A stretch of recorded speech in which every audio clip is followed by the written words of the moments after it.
Hello and welcome दोस्तों, एक बार फिर से स्वागत करता हूं मैं आप लोगों का आपके अपने चैनल लोन हेल्प इंडिया में। और आज के इस वीडियो में दोस्तों डिस्कस करने वाले हैं स्टैशफिन लोन एप्लीकेशन के ऊपर। जी हां दोस्तों, आपने जैसा कि थंबनेल पढ़ा होगा कि अगर स्टैशफिन एप्लीकेशन से आप लोगों ने लोन लिया है और लोन का रीपेमेंट किसी भी कारण से अगर आपने नहीं किया, अगर आपके पास जॉब नहीं है या फिर आपकी मेडिकल कंडीशन अच्छी नहीं है या फिर किसी और प्रॉब्लम की वजह से आप इसका पेमेंट नहीं कर पा रहे हैं, तो फिर स्टैशफिन एप्लीकेशन वाले notice, agent, police case, court case क्या क्या कर सकते हैं और क्या क्या नहीं कर सकते हैं, इसके बारे में डिस्कस करने वाले हैं। काफ़ी लोगों को ये अभी तक कन्फ्यूज़न है कि अगर हम लोग स्टैशफिन एप्लीकेशन का लोन पेमेंट नहीं कर पाते हैं या टाइमली पेमेंट नहीं कर पाते हैं, आधी ईएमआई दी है और आधी ईएमआई अभी भी ड्यू है, तो ऐसे केस में उनको ये जानना चाहता है कि आखिर उनके साथ क्या प्रॉब्लम फ्यूचर में फेस करनी पड़ सकती है। तो इसके बारे में डिस्कस करेंगे आज के इस वीडियो में। तो मेक श्योर कीजिए कि अगर आप हमारे चैनल पर नए हैं और अभी तक चैनल को सब्सक्राइब नहीं किया है तो चैनल को सब्सक्राइब कर दीजिए ताकि आपको ऐसे ही लेटेस्ट अपडेट फ्यूचर में भी मिलती रहे। तो चलिए वीडियो को करते हैं शुरू। तो सबसे फर्स्ट में बात करते हैं स्टैशफिन एप्लीकेशन के ऊपर में कि क्या ये एप्लीकेशन रियल है या फिर फेक है। स्टैशफिन एप्लीकेशन लगभग 4 से 5 सालों से प्ले स्टोर पर है और इस एप्लीकेशन के पास फ़िलहाल आरबीआई का लाइसेंस है, यानी कि ये एप्लीकेशन आरबीआई से है रजिस्टर्ड, एक एनबीएफसी एप्लीकेशन है। अब एनबीएफसी होने के साथ साथ जैसा कि मैंने आपको कहा कि रियल एप्लीकेशन से अगर आप लोग लोन लेते हैं तो फिर इसका लोन अमाउंट आपको सिबिल में भी शो करता है। पहले दोस्तों क्या नियम था कि कोई भी एप्लीकेशन बिना टोटल इंटरेस्ट बताए आपको बोलती थी कि कम से कम इंटरेस्ट रेट पर आपको लोन प्रोवाइड किया जाएगा, लेकिन प्रोसेसिंग फ़ीस के नाम पे, जीएसटी के नाम पे आपसे काफ़ी ज़्यादा इंटरेस्ट चार्ज कर सकती थी। और उसमें से ये भी एक ऐसी एप्लीकेशन है जो आपको काफ़ी ज़्यादा चार्जेस लगाती है। इसके बाद जो भी अमाउंट आपके अकाउंट में आता है उसको आपको ईएमआई में पे करना होगा।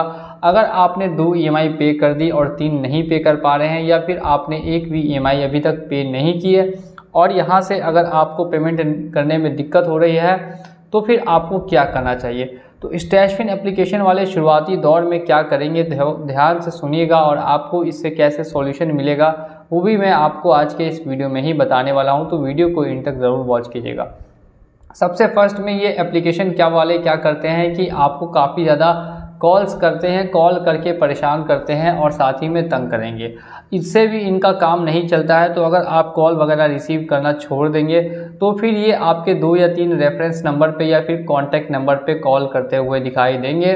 आपकी कॉन्टैक्ट लिस्ट इनके पास रहती है जब आप इनको परमिशंस अलाउ कर देते हैं। अभी से नियम लागू है कि अगर अब से कोई लोन लेगा तो उसकी कॉन्टैक्ट लिस्ट नहीं जाएगी, लेकिन जिन्होंने पहले से लोन ले रखा है उनके रेफरेंस नंबर पे ये लोग कॉल करते हैं। 1 या 2 रेफरेंस नंबर पर कॉल करेंगे और 2 या 3 बार ही करेंगे। अगर वहाँ से उनको कोई जवाब नहीं मिलता है तो फिर वो रेफरेंस नंबर पर भी कॉल करना छोड़ देते हैं। इसके बाद नेक्स्ट बात करते हैं कि जब 2 या 3 ईएमआई आपकी ड्यू हो जाएगी तो फिर ये आपके ऊपर एक नोटिस भेजते हैं। ये नोटिस सबसे पहले आपको व्हाट्सएप पर, फिर मेल पर और फिर आपके एड्रेस पर रिसीव होगा। अब ये डिमांड नोटिस जो इनके द्वारा भेजा गया है, इसके पीछे की क्या सच्चाई है, क्या हकीकत है, तो दोस्तों मैं आपको यहाँ पे क्लियरली बता देता हूँ कि ये जो नोटिस आपको सेंड किया गया है ये कोई कोर्ट के द्वारा भेजा गया नोटिस नहीं है। ये इस एप्लीकेशन ने आपको नोटिस भेजा है एज अ रिमाइंडर कि आप अपना पेमेंट जो है वो जल्द से जल्द कर दें। आप इसको ये मत समझिए कि ये कोर्ट के द्वारा भेजा गया है या फिर आपके ऊपर केस हो गया है, ऐसा कुछ भी दोस्तों नहीं होता है। ये एप्लीकेशन वाले आपको ये नोटिस भेजते हैं और क्यों भेजते हैं, तो जैसा कि मैंने आपको कहा कि ये नोटिस इसीलिए भेजते हैं ताकि आपको रिमाइंडर दे सके कि आपका अभी तक इतना अमाउंट ड्यू है। अब इसके जवाब में आपने अगर लोन नहीं दिया है तो आपकी जिम्मेदारी बनती है कि आप भी उनको मेल कीजिए और मेल करके बताइए कि किस वजह से आपने अभी तक अपना लोन का पेमेंट नहीं किया है और क्या आप फ्यूचर में इसका पेमेंट कर पाएंगे या नहीं कर पाएंगे। अगर कर पाएंगे तो कब तक कर पाएंगे। ऐसा एक मेल आप भी इनको कर सकते हैं ताकि इनके पास भी आपका जवाब चला जाए। और अब हम लोग बात करते हैं कानूनी कार्रवाई पे। क्या कोर्ट केस हो सकता है, क्या कोर्ट केस होता है।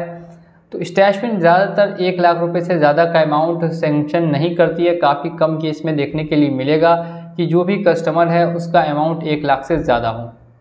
1 लाख से कम का ही अमाउंट ज़्यादातर केसेस में देखने के लिए मिला है इस एप्लीकेशन के द्वारा।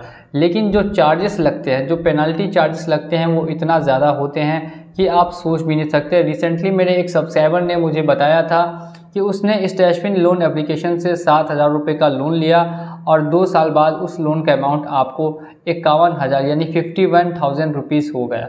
अब आप सोच सकते हैं इतना ज़्यादा पेनल्टी चार्जेस लगाना किसी भी हिसाब से या कहीं भी गाइडलाइंस में नहीं लिखा हुआ है कि आप किसी का भी लोन इतना गुना आप मल्टीप्लाई कर देंगे। तो ये बिल्कुल ही दोस्तों बेमतलब का यहाँ पर जो चार्जेस लगता है उसको आपको पे नहीं करना है, बल्कि कंपनी को ही आपको रिक्वेस्ट करना है, कंपनी को ही क्लेम करना है कि आप जो भी मेरे चार्जेस हैं उनको हटा के देंगे तभी मैं आपका पेमेंट कर पाऊँगा, नहीं तो मेरे से पेमेंट नहीं होने वाला है।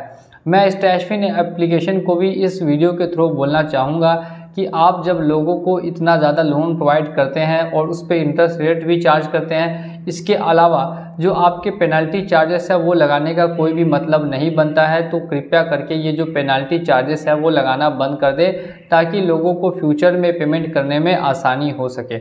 और अगर आपको भी फ्यूचर में इन केस पेमेंट करना है या आपके पास पैसे आते हैं तो आपके पास सेटलमेंट का भी ऑप्शन मिलता है या फिर वहाँ पे आपको ऑफ़र मिलेगा कि आप अपना लोन कम से कम अमाउंट में क्लोज़ करवा लें। तो दोनों आपके पास ऑफ़र फ्यूचर में उपलब्ध होते हैं। 6 महीना से 1 साल भर आप अगर लोन ड्यू करेंगे तो उसके बाद ही ऐसे ऑफ़र मिलेंगे, तुरंत में ऐसा कोई भी ऑफ़र आपको मिलता हुआ नहीं दिखाई देगा। अब यहाँ पे बात कर लेते हैं हम लोग कोर्ट केस के बारे में। मैंने जैसा आपको बताया कि एप्लीकेशन वाले आपके ऊपर किसी भी तरह का कोर्ट केस नहीं करेंगे, क्योंकि कोर्ट केस अगर ये लोग किसी भी कारण से करते हैं तो फिर काफ़ी ज़्यादा समय लगता है कोर्ट केस को सॉल्व होने में, और इस लफड़े में कोई भी NBFC एप्लीकेशन जल्दी नहीं पड़ना चाहती है। अगर आपने जेन्युइन डिफ़ॉल्ट किया है, आप किसी कारण से पैसा नहीं दे पा रहे हैं, तो फिर अगर कोर्ट में केस भी होता है या चलता है तो आपके ऊपर कोई भी कार्रवाई वगैरह नहीं होगी, आपको सिर्फ और सिर्फ फर्स्ट डेट पे उपलब्ध होना होगा। लेकिन अभी तक ऐसा कोई भी केस देखा नहीं गया जिसमें कि आदमी के ऊपर कोर्ट में केस हुआ हो। पुलिस केस की जो धमकी मिलती है कि आपके घर पर पुलिस केस होगा, आपके घर पे पुलिस आएगी, तो इसके पीछे की क्या सच्चाई है ये भी मैं आपको क्लियर कर देता हूँ। स्टैशफिन से जिन्होंने भी लोन लिया है उनको अब कहीं और वीडियो देखने की ज़रूरत नहीं पड़ेगी, सारी की सारी सॉल्यूशन मैं आज के इसी वीडियो में बता दे रहा हूँ। तो जो पुलिस केस की आपको दोस्तों धमकी मिलती है वो एकदम ही रियल नहीं है, उस पर आपको बिल्कुल भी विश्वास नहीं करना है, क्योंकि आपने कोई भी क्राइम नहीं किया। और जो लोन का मामला है वो कभी भी दोस्तों पुलिस के द्वारा सॉल्व नहीं किया जाता, ये सॉल्व होता है कोर्ट के द्वारा। तो अगर आपको ऐसा कोई धमकी देता है या आपको मैसेज करता है कि आपके ऊपर पुलिस केस होने वाला है या आपके घर पर पुलिस आने वाली है, तो आप समझ जाइए कि जो भी आपको ये मैसेज कर रहा है वो 100% फेक मैसेज है और उस पर आपको बिल्कुल भी विश्वास नहीं करना है। इसके बाद नेक्स्ट हम लोग बात कर लेते हैं, जो सबसे लास्ट है वो है रिकवरी एजेंट के ऊपर में। क्या स्टैशफिन के रिकवरी एजेंट घर पर आ जाते हैं? तो मैं आपको बता दूं कि 50% के केसेस में दोस्तों देखा गया है कि 3 EMI से ज़्यादा या 3 महीने से ज़्यादा अगर आपने लोन नहीं दिया, मैं ज़्यादातर केसेस की बात कर रहा हूँ, कहीं कहीं पर 1 महीने बाद भी ये एजेंट घर पे पहुँच जाते हैं, लेकिन ज़्यादातर 3 महीने जब आपका ड्यू हो जाता है तो फिर ये लोग क्या करते हैं कि थर्ड पार्टी रिकवरी एजेंट को अपॉइंट करेंगे।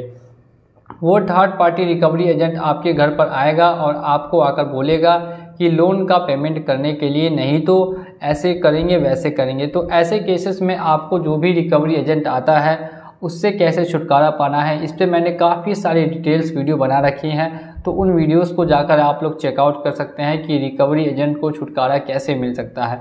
इसी के साथ मैं यहाँ पर इस वीडियो को क्लोज़ करता हूँ ताकि वीडियो ज़्यादा लंबा ना बने, और मैंने आपको सभी जानकारी यहाँ पे प्रोवाइड कर दी है कि सिटी वगैरह में रिकवरी एजेंट आने के चांसेस होते हैं और ज़्यादातर केसेस में 3 महीने के बाद रिकवरी एजेंट घर पर पहुँच जाते हैं और पहुँच के लोन रिकवरी के लिए भी बोलते हैं, लेकिन उनसे छुटकारा पाना भी बहुत ही आसान है। जैसा कि मैंने आपको बताया उस पर वीडियोज़ बनी हुई है, जाके आप लोग चेकआउट कर सकते हैं।